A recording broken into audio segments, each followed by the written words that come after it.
Olá, pessoal, tudo bem? Meu nome é Laís Botelho, eu sou professora de saúde coletiva no curso de nutrição da UFRJ Macaé. Estou gravando esses vídeos especialmente direcionados para os meus alunos de iniciação científica e de TCC, atuais e futuros, né? Mas estou aqui nesse início falando de uma maneira mais geral, porque eu pretendo colocar os vídeos disponíveis no YouTube, uma vez que pode ser que eles ajudem, né, outras pessoas que estão em busca aí de materiais para orientar como fazer análises estatísticas simples, né, no âmbito da realização dos seus trabalhos de conclusão de curso ou de projetos de iniciação científica. Então, acredito que que esses vídeos podem ser úteis para uma audiência mais ampla.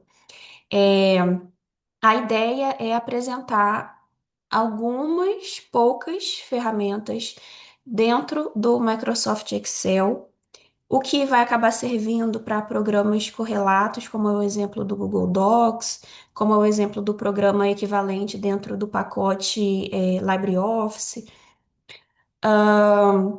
E além de falar, né, sobre o Excel, que vai ser ali uma coisa mais acessória, que vai ajudar em etapas de pré-preparo, digamos assim, do banco de dados, depois a ideia é entrar no uso do software JASP, que é um software que tem uma interface bastante intuitiva, ou seja, se você sair futucando, se você souber um pouco de estatística e sair futucando o software, você vai acabar encontrando o caminho das pedras, porque é, a interface dele mesmo, né? O display das funções é fácil de você entender e descobrir como mexer. E isso é muito bom, porque geralmente na graduação é muito comum que as pessoas utilizem o software SPSS, que é um software pago, aliás, muito bem pago, porque é um software que ele é mais fácil de se utilizar. E esse fácil significa assim que é tudo na base de botõezinhos aonde você clica, palavras que você arrasta de um lugar para o outro. Isso facilita a utilização. Eu, por exemplo, não utilizo software para análise estatística que tem essa interface amigável. Eu utilizo o chamado R, né? R, na verdade, é uma linguagem de programação e a gente utiliza o RStudio ou alguma outra interface para poder facilitar a interação com o programa. Mas essa facilitação é uma coisa assim muito menos do que esses outros que eu citei, porque você ainda precisa escrever bastante código mesmo para conseguir executar as funções que você precisa. O R é maravilhoso, ele é muito poderoso, e justamente por você ter que escrever grande parte das coisas ali, raiz mesmo, você acaba conseguindo extrair muita coisa boa desse software, né? Você faz, tem muito poder na sua mão, desde que você saiba fazer. E hoje em dia, as linguagens os modelos, né, os Large Language Models, ou as famosas IAs, facilitam você a conseguir fazer mais funções, ainda que você não seja um expert em linguagens de programação. Mas enfim, fato é que eu utilizo o R e o R ele não é nem um pouco legal e bonzinho. Ele é difícil, demora para aprender e você fica aprendendo eternamente. E assim, é uma coisa que está, então, fora de cogitação para o nível de graduação, porque a gente não quer que um aluno de graduação, para fazer um TCC, para fazer uma iniciação científica, tenha que disponibilizar tanto tempo para desenvolver essa curva de aprendizado enorme de uma linguagem como R. Né? Não é viável, não é possível, nem é desejável, não é inteligente, tem que ser mais fácil. E aí, nisso, né? As pessoas vão muito para o SPSS, porque ele tem essa característica de ser mais amigável, mais intuitivo. Só que ele é pago, né? Como eu disse, muito bem pago, por sinal. E eu acho que essa é uma característica indesejável. Felizmente, hoje em dia, a gente tem outros softwares, como o JASP e o Jamov ou o Jamovi, que eles fornecem uma interface bonitinha como a do SPSS para mexer no R.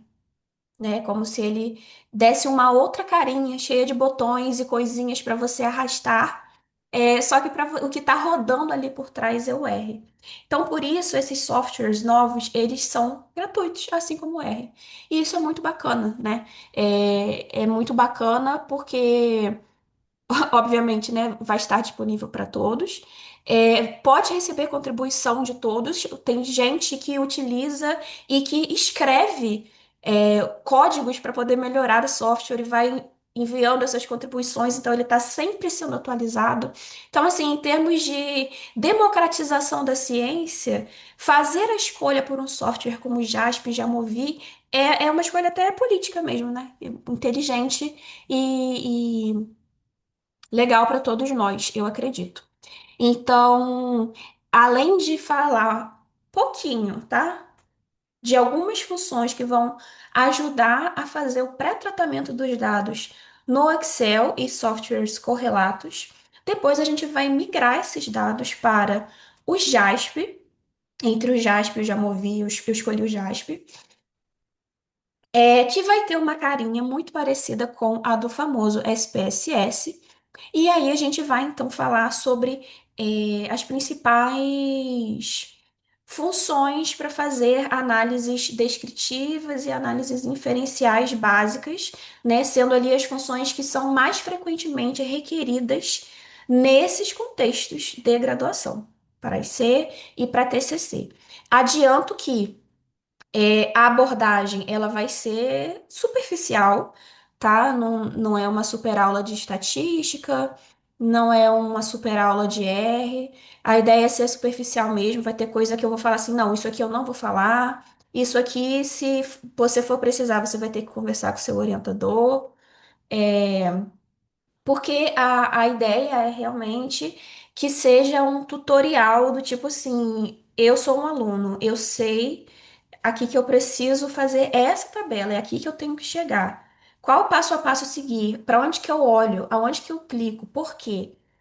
Né? Mas eu não vou trazer explicações profundas que não cabem para o nível de graduação. Porque no nível de graduação, o que você precisa saber fazer é interpretar direitinho e saber a aplicação que aquilo vai ter. Ok?